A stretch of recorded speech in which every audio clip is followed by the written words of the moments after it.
Good morning, everyone. This is Mark Erkin, and welcome to our Friday morning virtual journal club. It happens that this is quite a remarkable anniversary. We started this weekly journal club approximately 1 year ago this week, and it has been an interesting journey over the course of time here.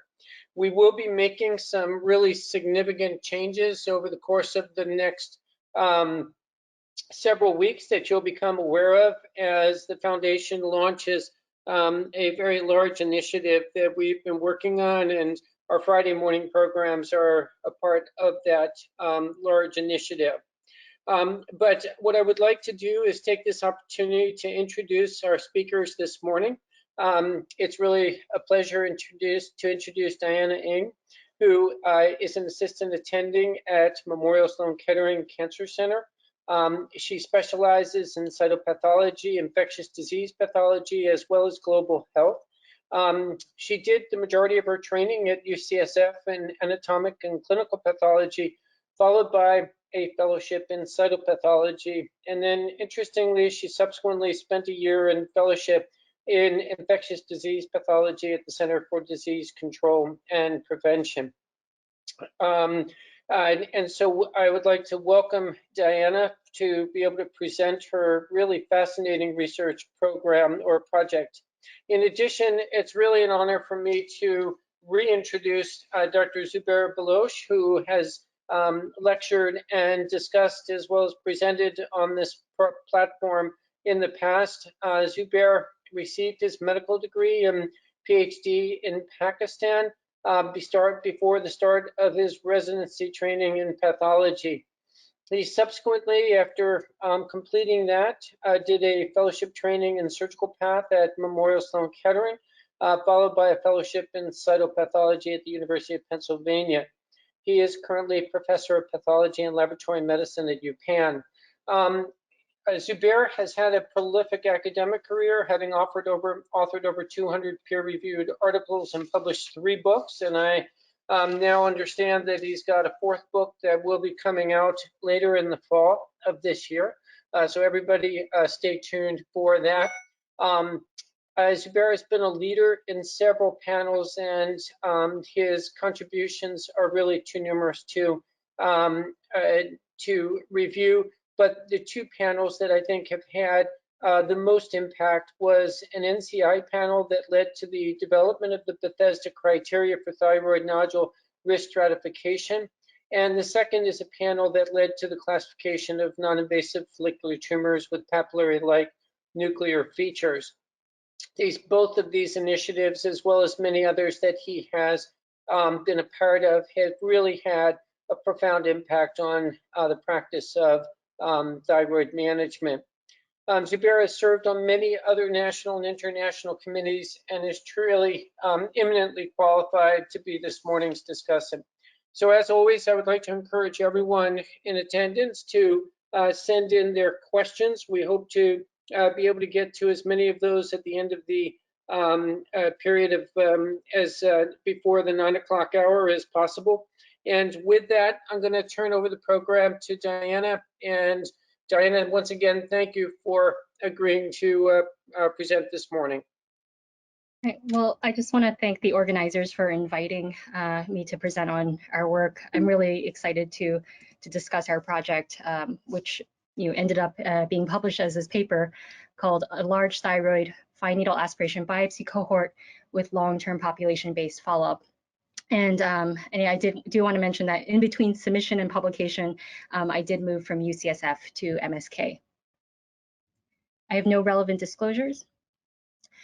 And as we're all familiar with the Bethesda system for reporting thyroid cytopathology, it's been a tremendous contribution to the thyroid field. What it's done is that it's introduced a standardized diagnostic terminology, which helps to facilitate communication and also appropriate patient management. What's interesting about this reporting system is that for each of the diagnostic categories, there's an implied risk of malignancy. And this helps to facilitate patient management. Here's just an overview of the 2017 Bethesda system, where we have 6 different criteria, where we have a non-diagnostic criteria category, then benign, atypia of undetermined significance, follicular neoplasm, then suspicious for malignancy, and then malignant diagnosis. Then in the 2017 rendition, they published 2 estimated risks of malignancy, one where if you consider NIFT-P cancer, and one where if you don't consider it cancer. And then there's another column which basically just outlines the typical management that you would expect for a patient who receives any of these particular diagnoses. What changed from the 2009 to the 2017 rendition is not only just the integration of NIFT-P, but also the suggestion of molecular testing. So this project really started as just a very basic evaluation of the performance of thyroid FNA aspiration biopsy at UCSF. But as we were thinking about our data, we realized that the published literature had a lot of issues. So when we were looking at how people were reporting risk of malignancy, it was incredibly problematic. One of the major problems was that these risk of malignancy calculations were based on cytologic histologic correlation, meaning it relied on nodules that were surgically resected.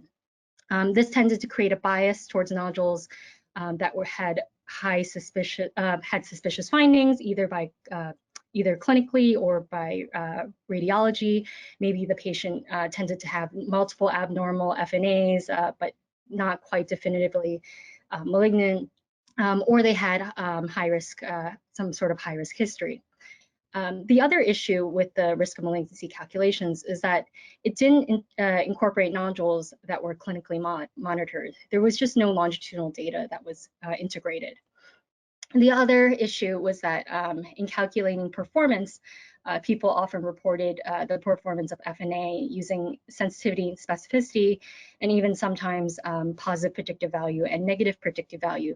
But the issue with that is that the Bethesda is not a binary test, so it doesn't make sense to calculate sensitivity and specificity.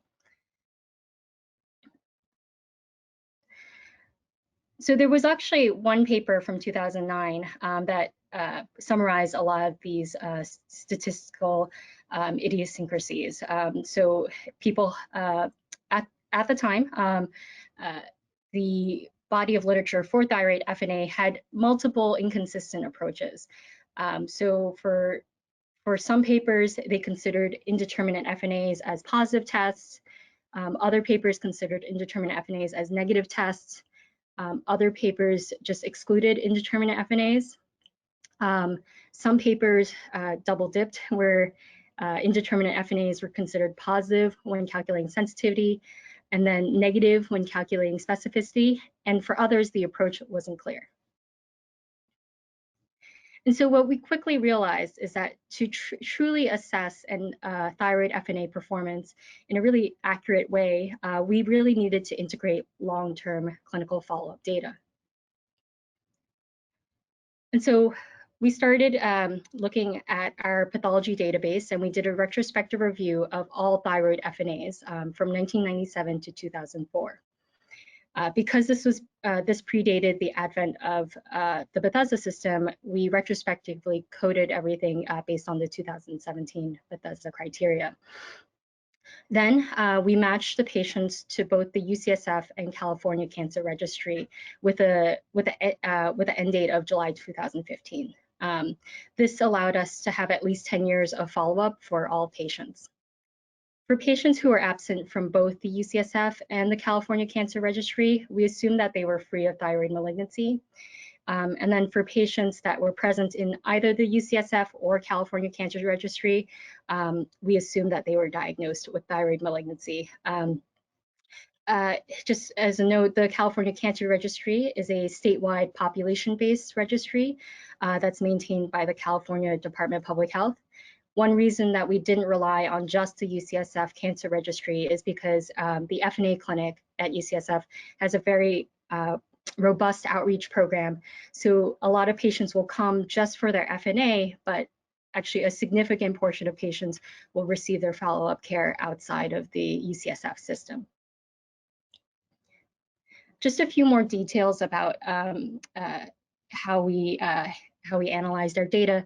So we only included the initial thyroid FNA for our analysis. We did take note whether a patient had a repeat FNA or not, but we really only took account of the initial thyroid FNA. And then if at the initial visit, a patient had multiple nodules biopsied, what we did is we took the FNA with the highest associated risk, and that was used for analysis. So if someone had 2 nodules, one was diagnosed as benign and the other as unsatisfactory, we took the one that was unsatisfactory. And then the follow-up interval was defined as time of biopsy until the date of the match. So instead of using sensitivity and specificity, we ended up consulting with a statistician, had a very long conversation with her. And what she recommended was that we use Kaplan-Meier methods. And this was the best method so that we could integrate all this longitudinal data that we did have. Instead of a survival analysis, our endpoint was actually time to malignancy or diagnosis of a thyroid malignancy. So our time of origin here was date of first FNA biopsy, followed, and the patient was followed until they were diagnosed with thyroid cancer. For patients who never developed a malignancy, they were censored on the date of the registry match. To determine the instantaneous risk of malignancy, that is hazard ratios, we ended up using Cox proportional hazard models. And there were 2 situations that we really focused on. So basically having a given Bethesda diagnosis and whether having a repeat biopsy affected their hazard ratio or not. So a lot has happened since the time frame of the study. And UCSF no longer approaches their thyroid biopsies this way. Primarily, pathologists are doing ultrasound-guided biopsies, but this study, the time frame of the study was, I guess, like 16 years ago.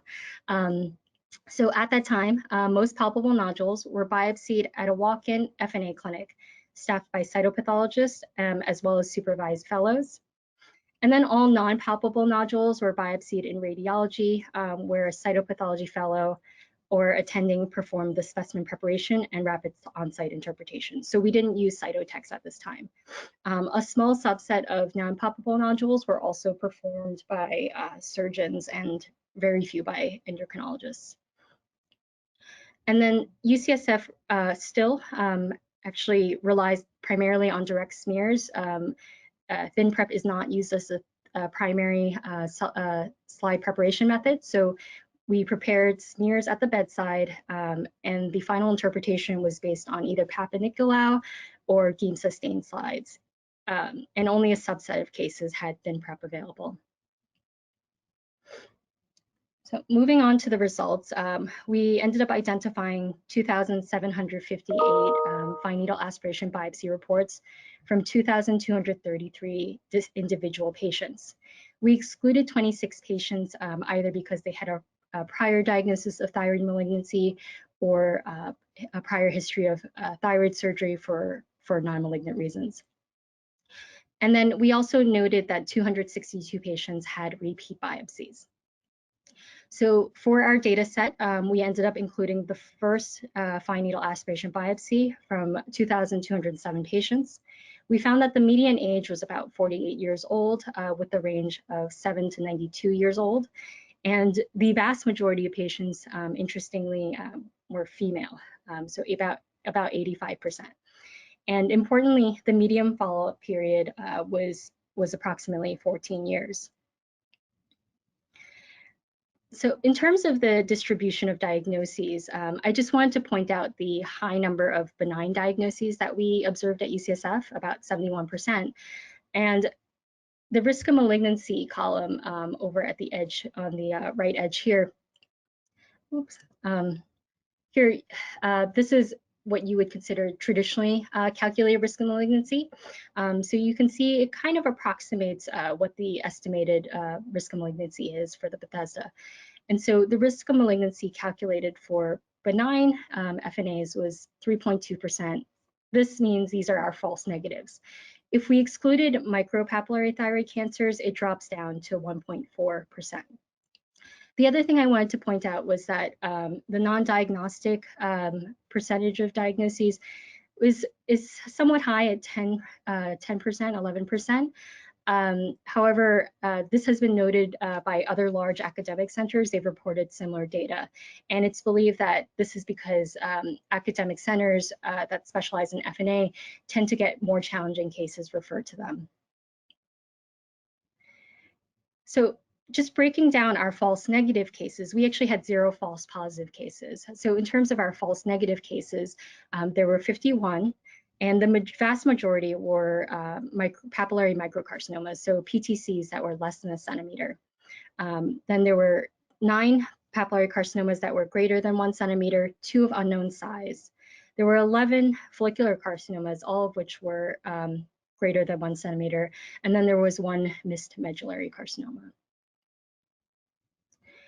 The other thing I wanted to point out was actually the low indeterminate rate that we found at UCSF. So if you consider AUS, follicular neoplasm, and suspicious for malignancy as indeterminate categories, our indeterminate rate was approximately 12%.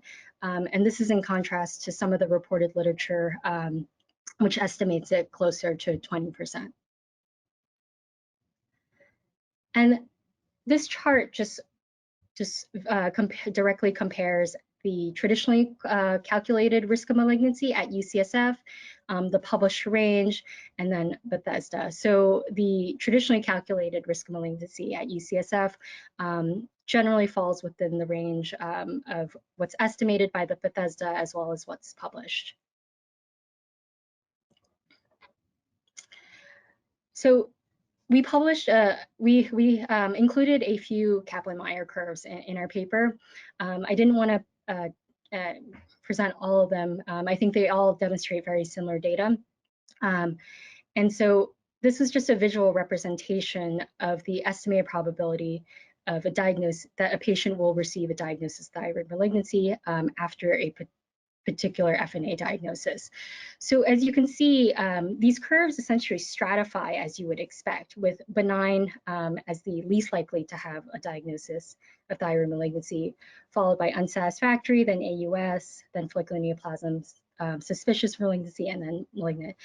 One thing I do want to point out is that it does look like in the long term, there doesn't seem like there's a sudden increase of risk, and that really the risk of being diagnosed with malignancy falls within the first 2 years for all of the diagnoses. And so we also want to put numbers down for the instantaneous risk of malignancy.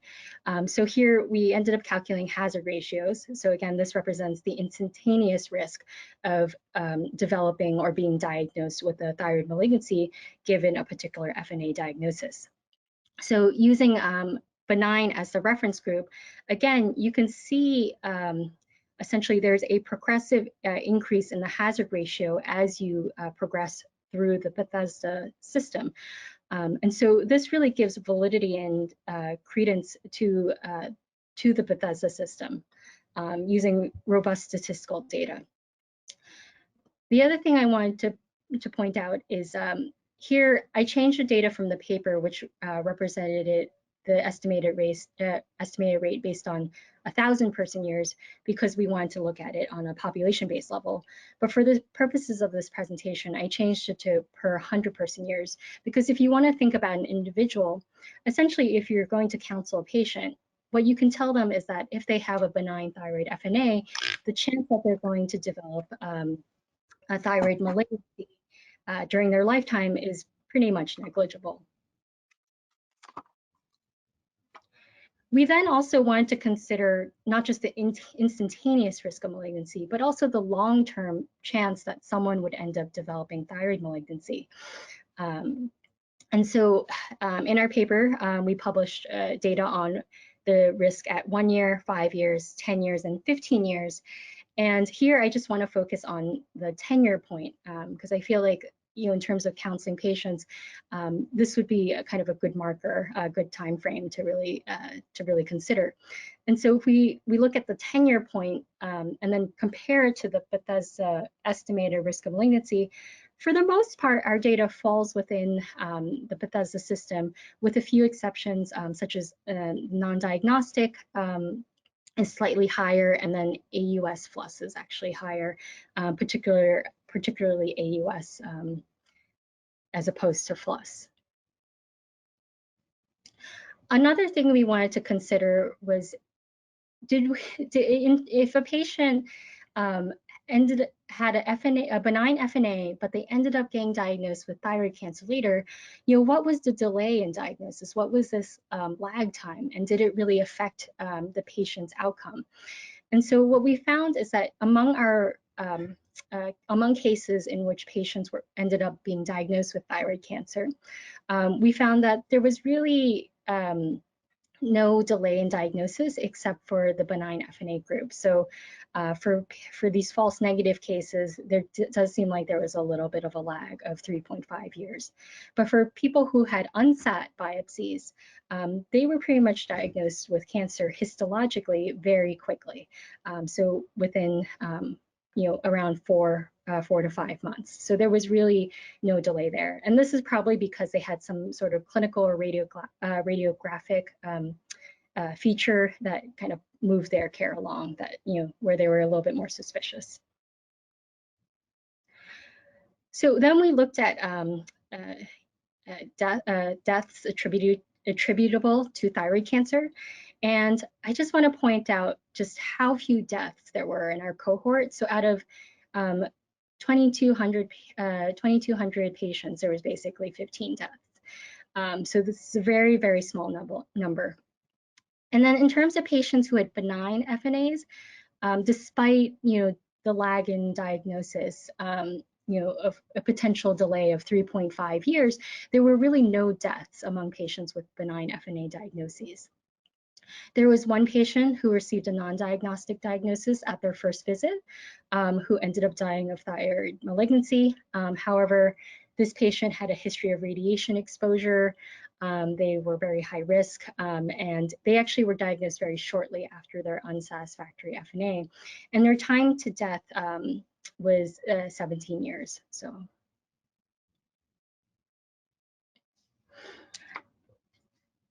And although we didn't formally compare the performance of smear-based versus thin prep-based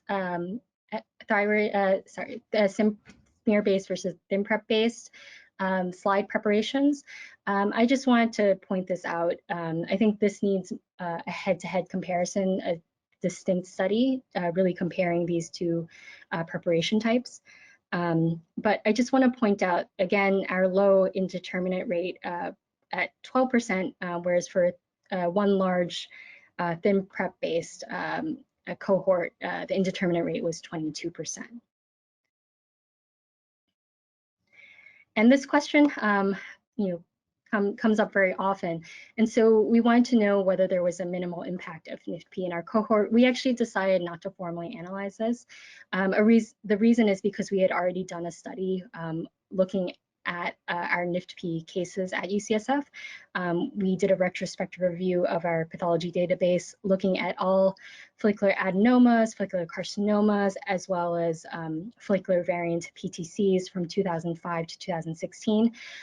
We identified 22 NIFT-Ps retrospectively, but they were actually all initially diagnosed as follicular adenomas. The corresponding fine needle aspiration biopsies were as follows. So 10 of them were called AUS/FLUS, 11 were called follicular neoplasm, and only 1 was called PTC. So we assumed that there was just very minimal impact of the advent of NIFT-P on our cohort.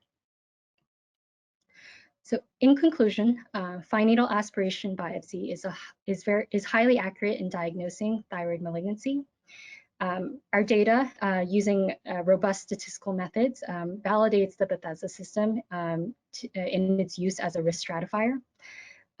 In the future, Other studies evaluating thyroid FNA aspiration should also include longitudinal follow-up. It's essential in understanding the performance of thyroid FNA.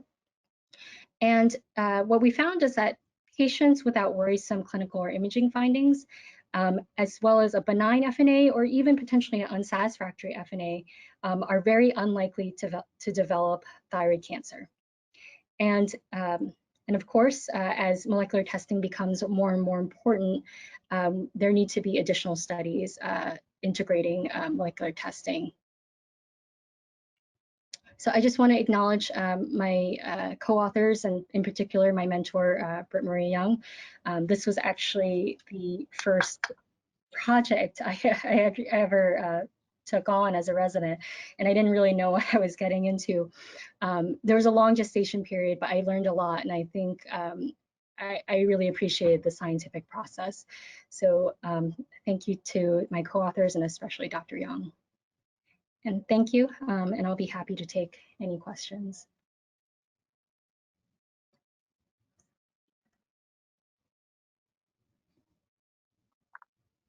Mark, can you see my screen? All set. Looks great. Okay, good. Thank you, Mark, for inviting, and thank you, Dianna, for this excellent presentation. I don't know how much I'm going to add to it, but I think that was a wonderful talk, done really a good summary of the practice paradigms at different institutions that is presented. So this is my first slide, which really shows beautiful Philadelphia, and because I'm a pathologist, so I'm a little nerdy, so I'm going to put some cytology pictures on the top, as you can see.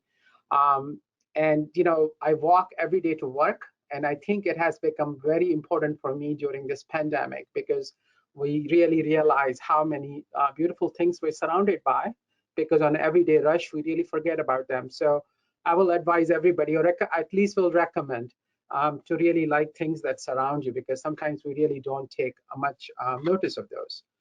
So as Dianna was going, talking about this, so, and I also do not have any conflicts of interest to report. This is what Dianna did a fabulous job going through it. And as you know, this is the second Bethesda system, and it takes part into what will be the possible histologic follow-up, because as a cytopathologist, we are sometimes always worried about the things that we call suspicious or malignant. And if the follow-up is so-called benign, then it really is can be problematic. So these are the recommended notes in it, which really taken by Dr. Jeffrey Crane's work, so that we included those in these classification scheme. I do want to point out at this point that, you know, the biology really does not read the textbooks. And this is what Dr. Lavosi taught me, that, you know, what appears in the textbook is not always true most of the time, because the biology has a lot of gray zones. So we have to be cognizant of that fact when we are making these diagnoses. So it's not so black and white. And this classification scheme really represents that. Based upon this is my way I think about Bethesda system. We look for different things, and based upon those, we make these diagnoses. And this is just, in my opinion, my version. It may not apply to all of them, and hopefully Dianna will agree with that. So I'm just going to go back to the paper, which Dianna did a beautiful job in summarizing. I think it's an amazing study because it's a large case cohort, and it's coming from a place where Dr. Britt Marie, who's actually I have not worked with her, but she's an amazing mentor, and she has mentored a generation of pathologists, and really focuses on what is very needed, because in cytology, diagnosis is made upon few cells. So it is very, very, very important that the preparations have to be beautiful. We have to be involved from the beginning till the end when the diagnosis is made about a thyroid FNA and even beyond. It has an amazing follow-up, and the range you can see, and Dianna really discussed this very well.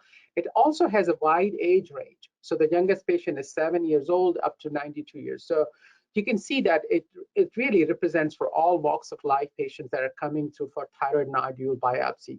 It has also very low AUS plus rate. And what I was really struck by, that the cases which are separated out as AUS, that means nuclear atypia or some other type of atypia, had a higher risk of malignancy than the lesions which were called mostly on the architectural basis.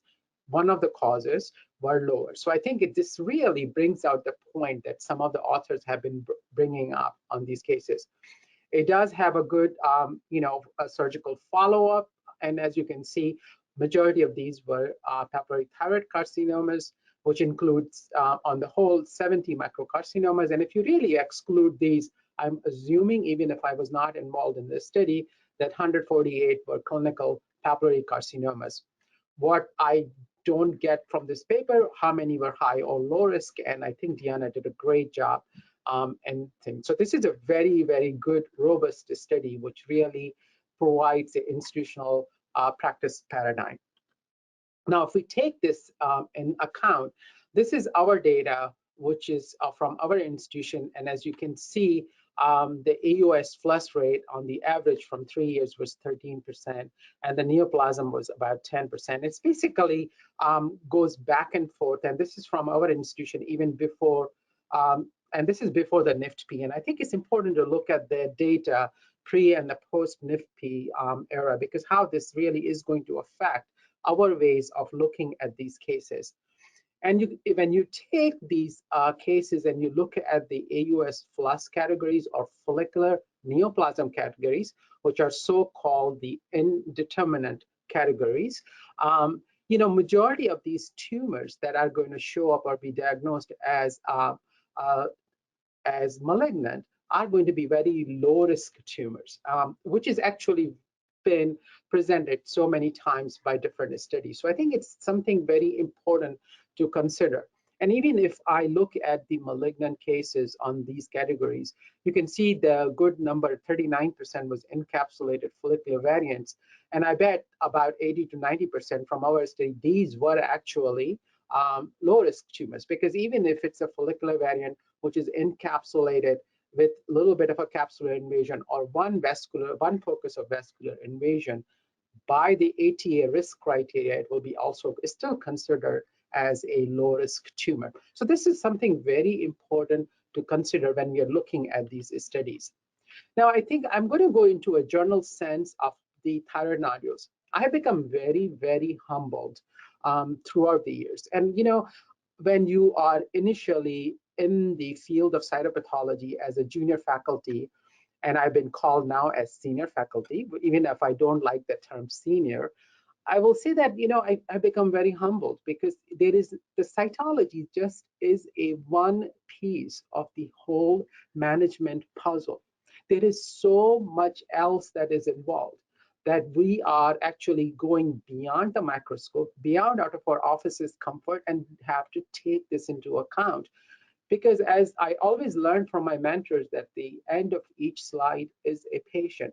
And there is so much else goes on, and really how these patients are managed, which nodules are getting biopsied, and really learn at your own institutional level, as well as beyond your institution, what is really driving the practice, and what are the changes coming up. And I think this is very, very important. So I think this is actually the slide, which to me is the way to look at thyroid FNAs. And cytology is just one small piece of that. It's a clinical presentation, how they are risk stratification based upon radiology. Then cytology fits in when the nodule is selected for biopsy.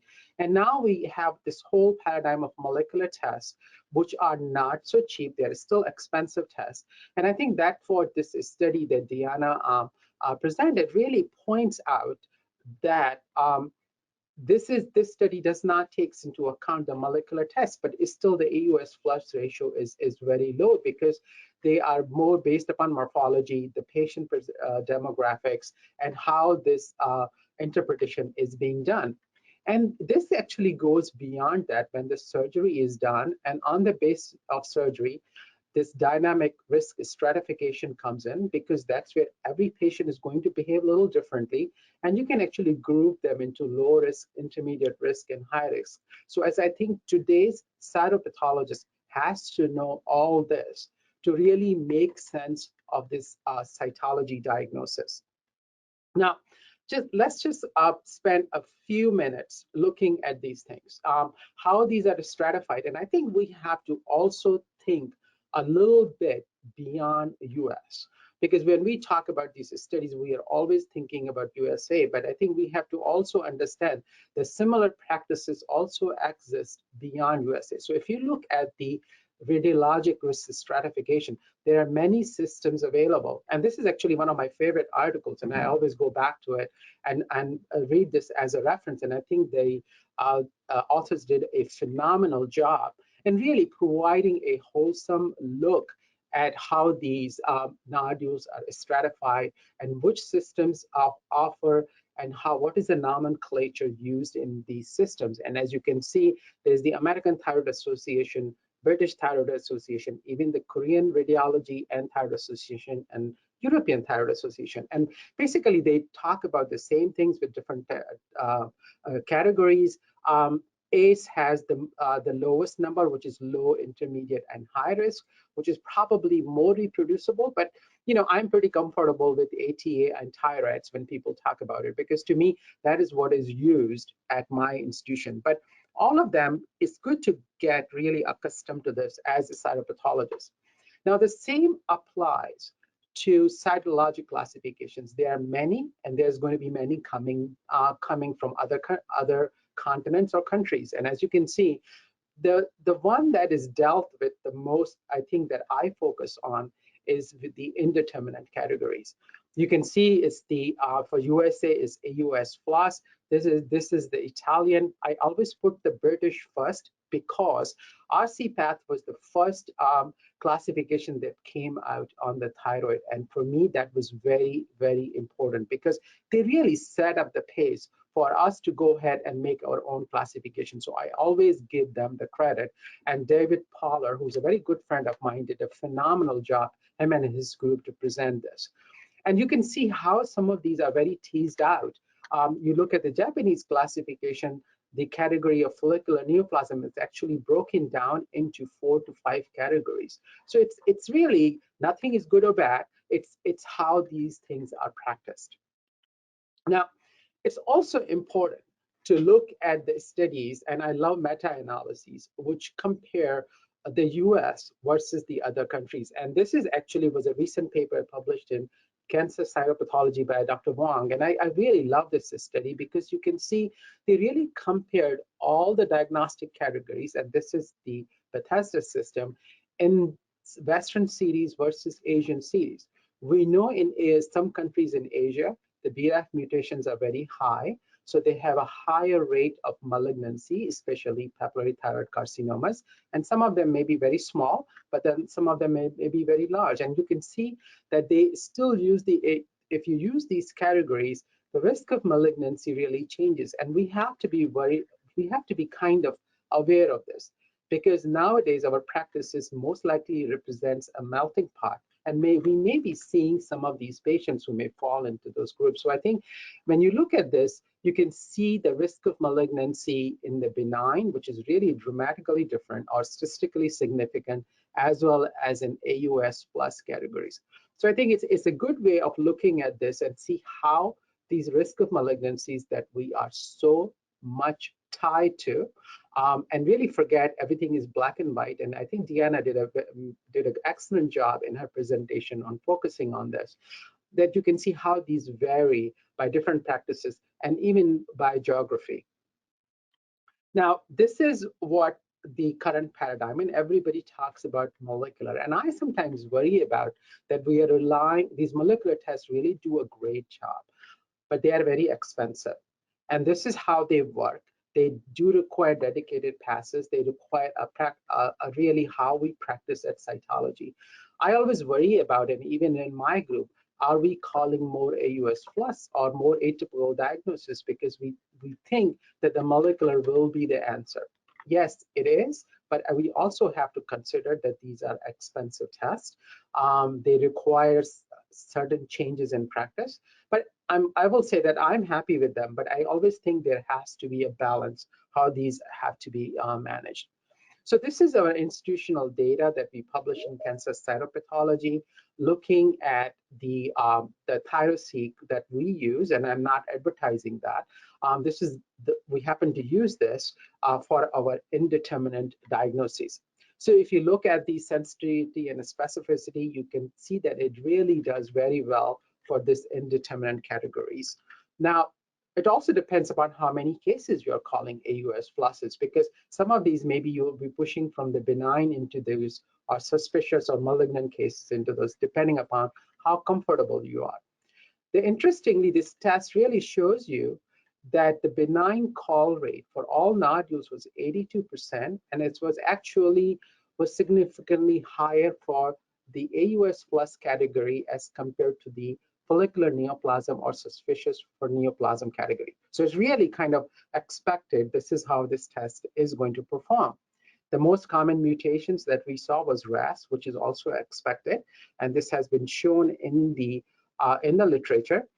Interestingly, when you are just looking at the single mutations versus other genetic alterations, the malignancy rate really goes up. And this really helps you from the surgical point of view to decide how these patients should be managed. And it has to be personalized for each patient, because a person with multiple nodules, hypothyroid, one nodule that has these genetic alterations, should this person have a lobectomy versus a total thyroidectomy? And that has to be decided by the surgeon and by the patient. But I think the pathologist should be taken into the confidence and how these cases should be managed. All tests are not perfect. So these are our cases where the ThyroSeq for some reason or other was negative. What I do want to point out, even in those 5 molecular negative cases, you can see that there is most of these cancers, according to the risk stratification scheme, will be low risk, or mostly I will think they are low risk cancers. They are not really these high risk tumors. So we actually this test, but what I do want to point out that these tests are not perfect. You are going to see still the false positives, mostly false negative cases. This is actually a recent paper by Michael Ye's group, and this is actually one of my favorite papers that I always look at, because to me, this really goes beyond. It takes this story a notch up, and it really compares the molecular tests, and then you can see the majority of these nodules are RAS-like nodules, and really to compare them with the ATA sonographic suspicion, and you can see the BRAF-like tumors. A good number, which is 3 of these cases, almost 37.5 in this group, had a high sonographic pattern, which really matches also with this mutation. Now, if you look at the basis upon the other demographics and the AUS plus category, you can see how many BRAF-like tumors and RAS-like tumors, and RAS being the most common. So I think this study really puts it together. Now, if you look at the follow-up, I'm just going to kind of enlarge this, which is really my favorite piece to look at. You can see that when you are really including more and more genetic alteration along with the driver mutations, you are really dealing with tumors which are going to be high-risk tumors, because they will have extensive vascular invasion and gross extrathyroidal extension, which really pushes this into the T3B lesion.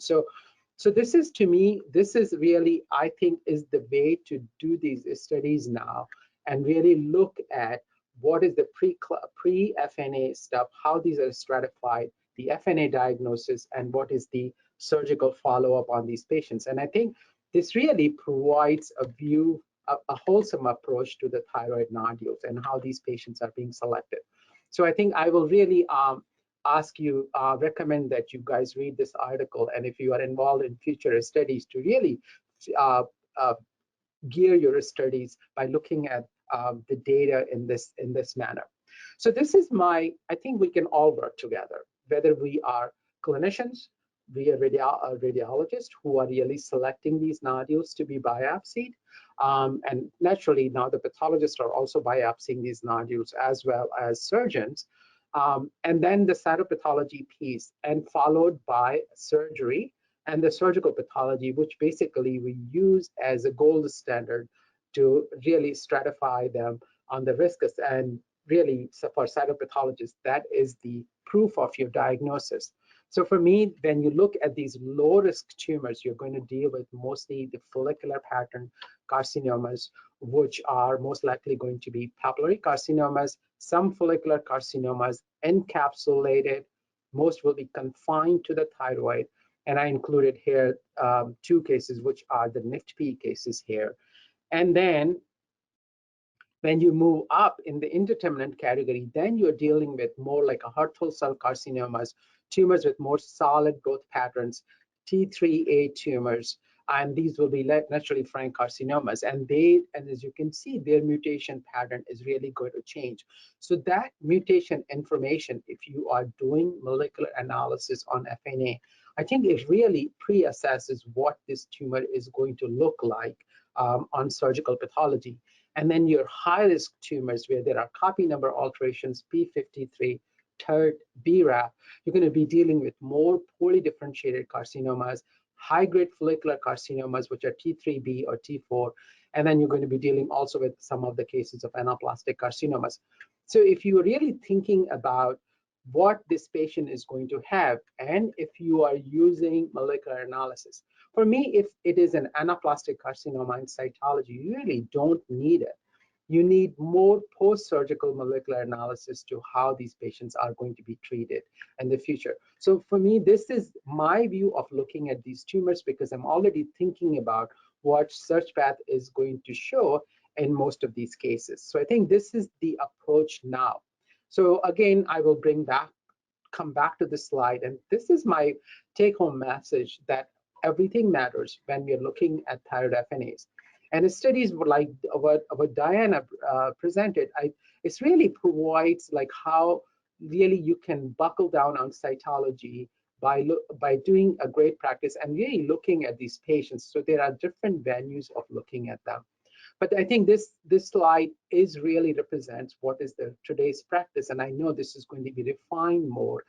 We are going to have less number of extensive thyroid surgeries because we're looking at these tumors very differently also. So this is my last slide, and I love this slide, and I presented this before. We have all gone through very, very tough time in our lives, personal, professional, but we have all buckled up, and we are really committed to the patients. But I think we also have to take care of ourselves and be healthy about it. And I think whatever is available at home is so beautiful, and taking account of that is very, very important to us. So thank you again for inviting me, and thank you, Dianna, for really that amazing talk. And thank you, Mark, for really keeping up with these journal clubs, because I personally have learned so much from them. And I always feel more invigorated when I join these journal clubs and look at them. So thank you again. Thank you both. This was really an outstanding discussion this morning. I learned a tremendous amount, and I want to congratulate both of you. I think perhaps what I will do just for starters is to address 2 of the questions from our audience. One relates to the role of cell block in the workup of thyroid nodules and thyroid cytopathology. And either Dianna or Zubair, if you would take on that question. I will let Dianna answer that first, then I can. Dianna, go ahead, please. Sure. I don't know if there's any studies evaluating the role of cell block, so I'll have to kind of speak from my personal experience. In general, I found it to be pretty limited, with the exception of certain entities like medullary carcinoma, if you think it's anaplastic. In those situations, it can be helpful. But in terms of helping you distinguish between, kind of push you towards benign, if you're thinking AUS, or it doesn't necessarily help in the majority of situations. So personally, I don't typically collect for cell block when I do my thyroid FNAs. Great. Okay, so thank you. And I absolutely agree with Dianna. And I think cell blocks are really, I do not find them to be very helpful. There are studies with the cell blocks where they have done immunostains like galectin-3 or HPME1. Personally, I will tell you that how the cell block is fixed, you have to be very careful. And I have seen this happen also with core biopsies. Sometimes there are artifacts in the cell block or on the core biopsies, and you will see the most beautiful intranuclear inclusions in every single cells. And I've seen actually spurious diagnosis on these small biopsy samples. If a lesion on a cell block is showing just microfollicles or monotonous cell population, you're going to still call it into that indeterminate category. I personally do not have any experience with doing molecular on cell blocks. I will tell you that there's a big proponent of core biopsies, which is published in much more from the Asian literature. Personally, I do not have that much experience, and whatever experience I have not found them to be helpful. Great. Thank you. This is probably my lack of experience as a surgeon to understand. Dianna, you commented on the difference between smear and thin prep and why that changes the indeterminate rate. Maybe you can just clarify that for me and enlighten the rest of our attendees here. Well, I'm not too sure if it's really just the slide preparation. I feel like I'm kind of emulating Britt Marie when I talk this way, but essentially she really focuses on having a high quality FNA specimen from the get-go. So there's some studies that say smear is a little better. Other studies say thin prep's a little bit better. I think there's also kind of other factors that go in, like the interpreter's experience, the operators, the FNA operators' experience. So there's a lot that's going on there. But I do have to say the morphology on direct smears, at least because of the way I was trained, it's just so much easier to interpret. Yes, there are more slides, but often I would say it's easier to call something more definitively malignant. Whereas thin prep, because of the preparation, and everything kind of shrinks down and looks a little bit more homogeneous. There's less of a range of morphologies. So it can be a little bit tricky to distinguish between different entities.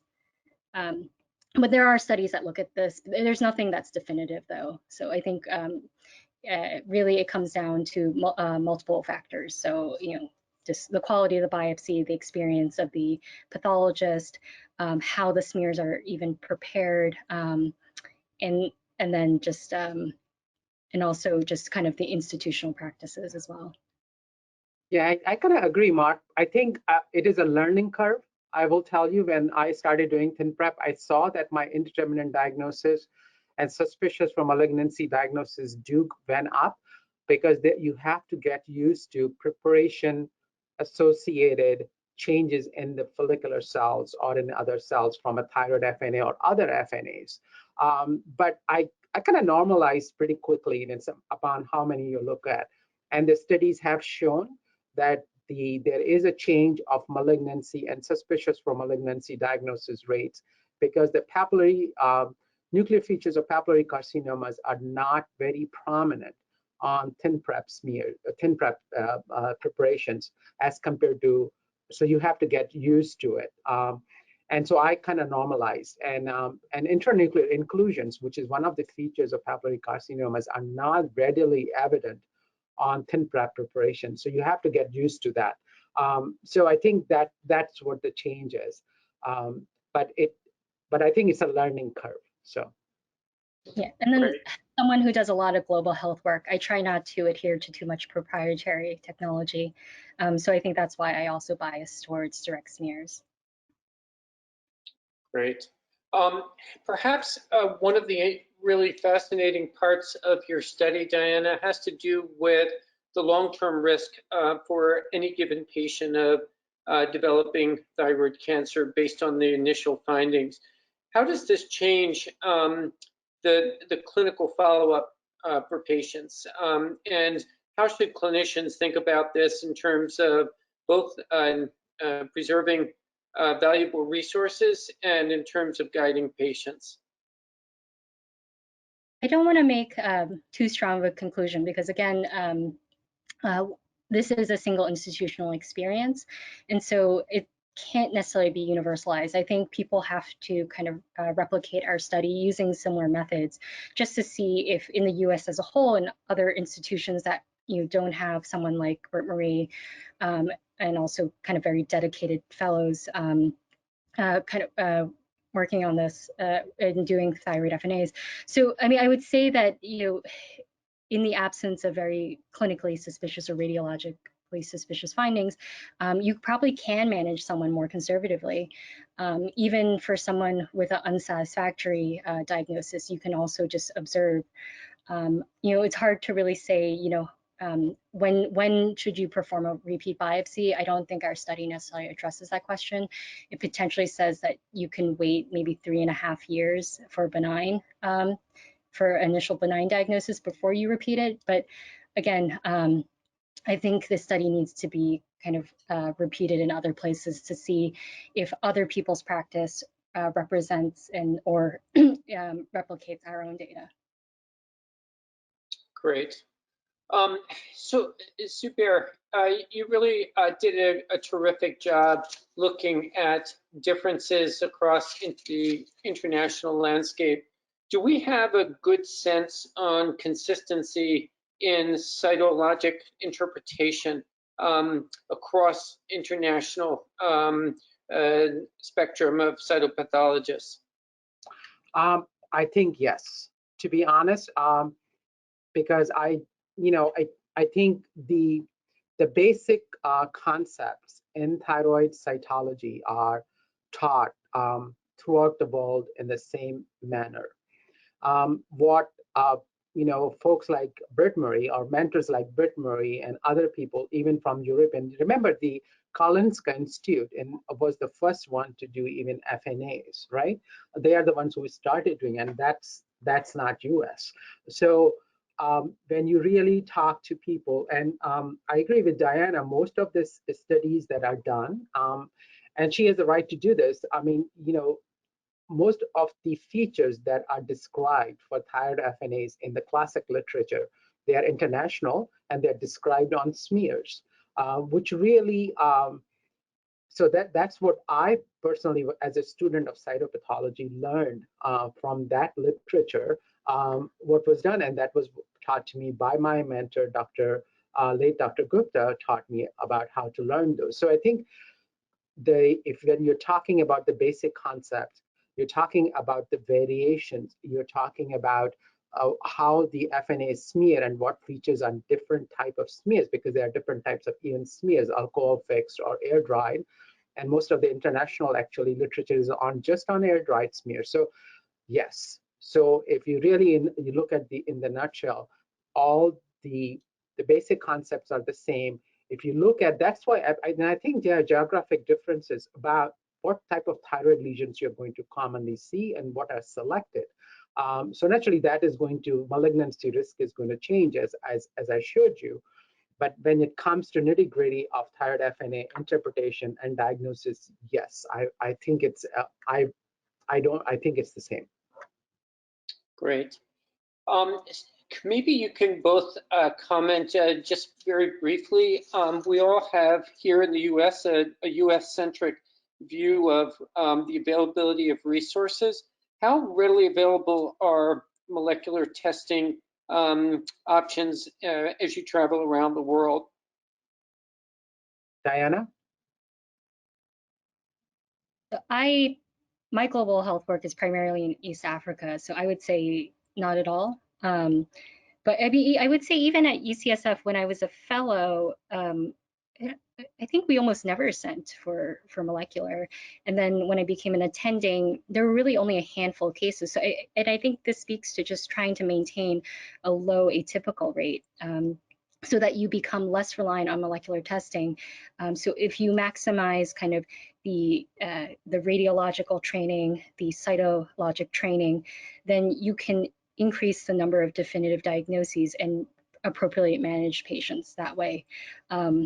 I think molecular in our setting is an excellent adjunct, but it really, I feel like it also, there might be a pitfall where we rely on it a little too much, but it is very elucidating. It's just it's not going to be possible in all settings. Yeah, I agree with Dianna, and I think it's a yes, we are very US centric when we talk about molecular tests, and actually sometimes I feel we get a little bit lazy about it because we think the molecular is the way to go. It is actually not. If you think about 60 to 75% of the thyroid nodules that you're biopsying on cytology are going to be called benign, you really don't need the molecular test for them because it has a very low false positive rate. And those cases that you missed are very, very low risk lesions. And most patients have multiple nodules that eventually get enlarged and will require some type of surgical intervention. So I think it does help in the cases when you are really calling them atypical plus or follicular neoplasm, because the malignancy rate it is still low. And again, those are very low risk malignant tumors. When you go outside, there are European countries who are using it. Most of them are homebrew tests, and they are looking at driver mutations, which are the commonly seen, and some of the gene expression profiles. And they're really getting really good at it because some of these, so they're not like $3,000, $4,000 tests that we are getting used to here. Naturally, when you talk about Africa and Asia, some other part of the Asia, it is non-existent.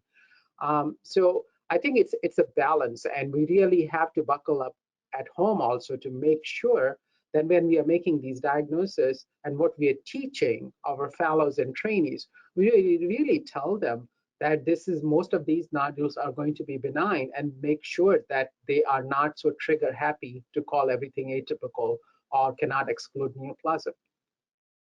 Great.